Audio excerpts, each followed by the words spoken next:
Dear friends, welcome to AM Summit. My name is Frank Lorenzen and I'm the CEO of Danish AM Hub, your host organization of today. It is fantastic to see such an amazing crowd today. And we actually have over 1,000 people participating today. So we've been looking forward to it for a very, very long time. You're all invited here to Øksnehallen because you play an important part in our movement that started with Danish AM Hub 6 years ago. You share an interest, or maybe you work with, or invest in, or support, or in another way promote how we can use additive manufacturing and new technologies to design, develop, and produce the products of the future. To kickstart this fantastic, beautiful day, we had a little help from U2 and their Zoo TV tour performance from Sydney in 1993. The reason why this concert is so long is that it's not really a concert. The Zoo TV tour is a multimedia show with sound, performance, and art. And for the first time in history, a concert was televised worldwide. U2 not only created a tour here, they invented the megatour concept. And that has changed the music industry ever since.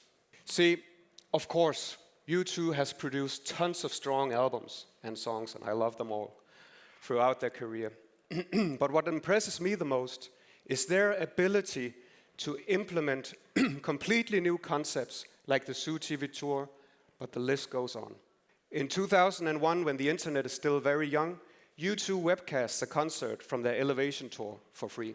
In 2004, U2 released the iPod Video U2, and have a great groundbreaking partnership between U2 and Apple was launched. And right now, while I'm speaking here, U2 are kicking off their Las Vegas live shows inside an orb with a 250-foot wraparound screen. So here's the question that has haunted me for years. How can 4 boys from Dublin stay top of their game for 40 to 50 years and be the #1 rock act in the world? And to answer that question, we have to take a look inside the band. See, here's the thing about Bono. As a young boy, he suffered from several terrible tragedies. His grandfather died of a heart attack, and at the funeral, Bono's mom dies of a brain aneurysm. Today, when Bono talks about this, he says, "My past is the reason why I need 80,000 people to scream that they love me. If there is one thing Bono needs, it's love." Edge is the musical genius of U2. His older brother would teach him piano at a very early age, and he has learned all the tricks of the music industry.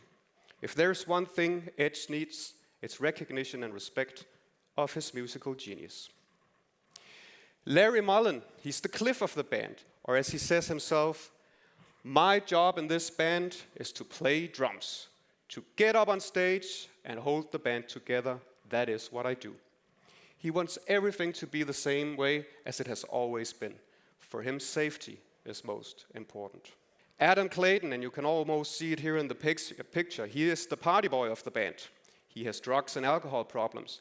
And on this very night in Sydney, he is too hungover to play and had to be replaced by his technician. If there is one thing Adam Clayton needs, it's excitement.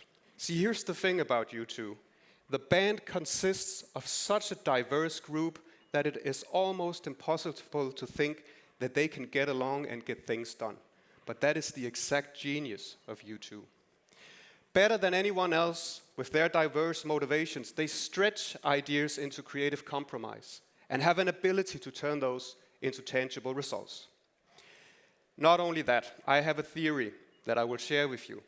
It's a secret, but if you leave it in this room, it's okay. The band knows this themselves.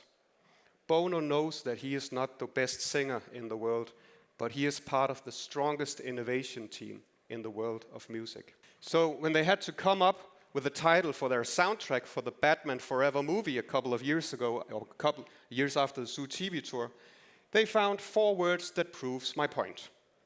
And when journalists years later would ask Bono what the title means, he told them, "It's about being a star and being in a rock band."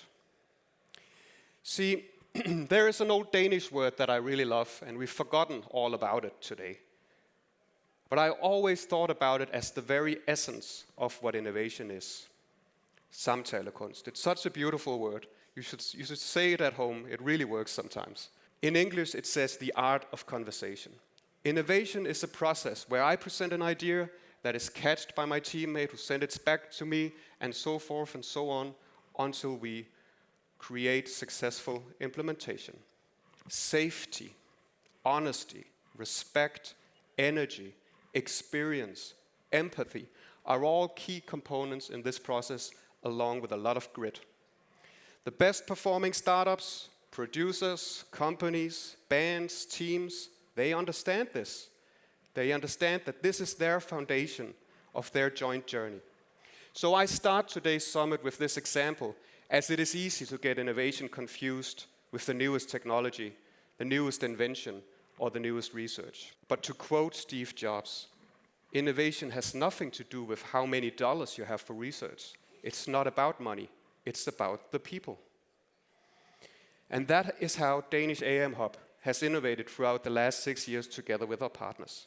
It has never been about printing the same products that we have today. No, AM Hub is about innovation in manufacturing. How we reduce material, transportation, and waste, and optimize and consolidate for durability, circularity, and function. This is also the reason why I can present results to you today in this amazing venue that are much, much more than the R&D dollars we have invested. We have directly impacted more than 400 Danish small and medium-sized producers, and many thousands indirectly through our consistent effort to take AM to our skilled Danish producers. But we've done more than that. We have turned some of the most ambitious ideas into tangible results and challenged what manufacturing is.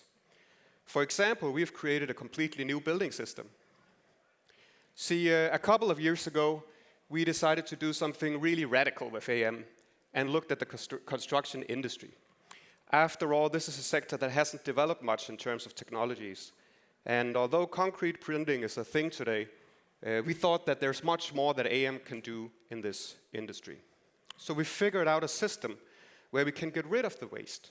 In our system, we would be able to find material waste, process it, and turn the waste into new tailor-made building blocks that can be printed for a specific site with locally sourced materials. On paper, brilliant idea, and we didn't stop.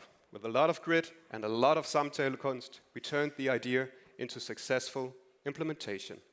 And here it is, the I Am Mushroom, a 3D printed pavilion made from waste material and mycelium. It uses the least amount of material for the highest yield possible. It is a modular building system that, like a Lego set, can be rapidly produced, easily morphed to fit any type of space, and fully recyclable. And today, I'm happy to announce that when we're done here tonight, it will be on its way to reach its final location next to our sister office in Herning, and here it will meet thousands of young students and craftsmen and stand as proof that if we are good at samtalekunst, we can rethink an entire industry. Not only have we changed construction, we have changed the very conversation itself around AM and manufacturing. In this case, a Danish heat pump builder has 3D printed a manifold. What used to be the conventional manufacturing's way of producing can now be turned into a much more efficient system, thanks to AM. And because Danish AM Hub, with 30 of our partners, have developed a CO2e calculator, so we can tell the difference now in emissions across the whole life cycle between conventional and additive manufacturing. So we know exactly what to do now. We know exactly how we can manufacture and create the most sustainable parts and products the world has ever seen right here in Denmark. After all, with this manifold, you have a product that will reduce the energy consumption and thereby save 20,000 tons of CO2e yearly with each sold heat pump. So friends, we know what works. We know exactly when a printed product is a good business case and a solid sustainable case. Now what we need is scale.